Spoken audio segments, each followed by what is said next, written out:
Nick de Bois. Mr Deputy Speaker, thank you for this opportunity. I commend the Honourable Member for Nuneaton and the Backbench Committee for securing this very important debate. Much has been said. I will concentrate on two issues, time permitting. First, let me turn to my constituency. Many of you will know Enfield Town, which is at the heart of my constituency, has a recent history, sadly, of being caught up in the riots. It has been fraught with that difficulty and, of course, the current economic climate that faces so many of us. The wonderful I Love Enfield campaign that was started by my local business Fast Signs, or one of our local businesses, Fast Signs, immediately after the riots tore through the high street, is a prime example of the way in which local businesses close to their community are entirely in touch with the individuals and the locations that they provide services for. Now, after that, our local Labour Council started a Love Your High Street campaign, something I got fully behind. And we were helping to try and drive traffic into the high street.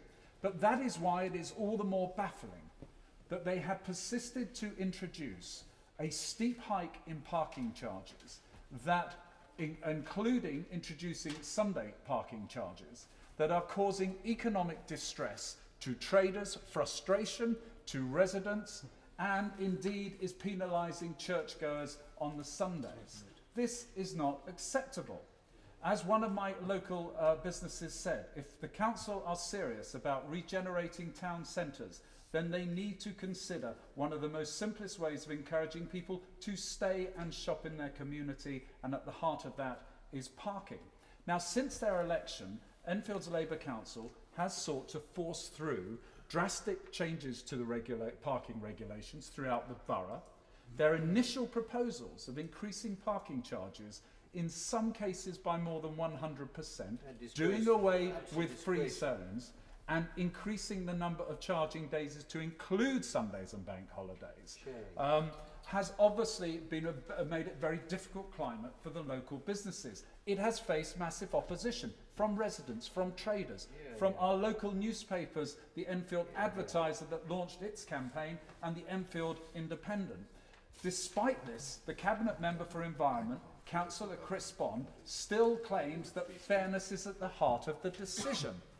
However, as Emma Clare, the hair and beauty spa salon in our town, says, all we constantly hear from our client is that they no longer wish to shop or use our facilities due to the recent excessive amount of parking charges that Enfield Council has implemented. End quote. But what's worrying is that Enfield Council have refused to explain where the extra income generated will be spent.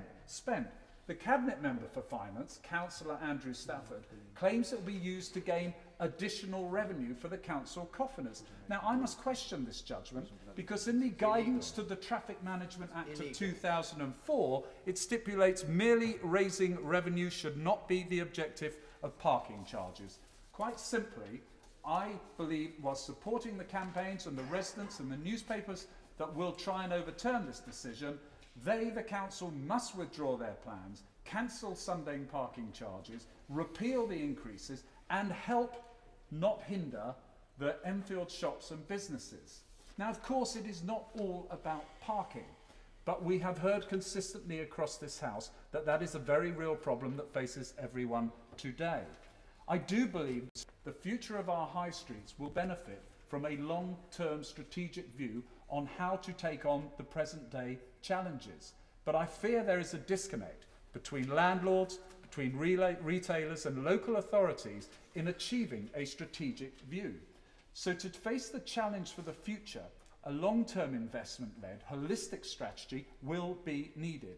Now that will drive people with relief, I believe, away from behind their computer screens and the internet shopping, if they can see their high streets becoming a destination of choice for social, for cultural, for even for, and of course, not least the shops, when they go into their town centres. We can help promote this.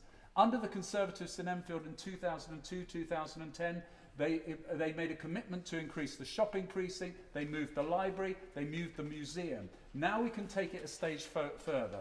Recently, volunteer dance groups have even appeared in the streets of Enfield, making it a good place to do business, and I invite you all there to come and see what a great job our retailers are doing. Yeah.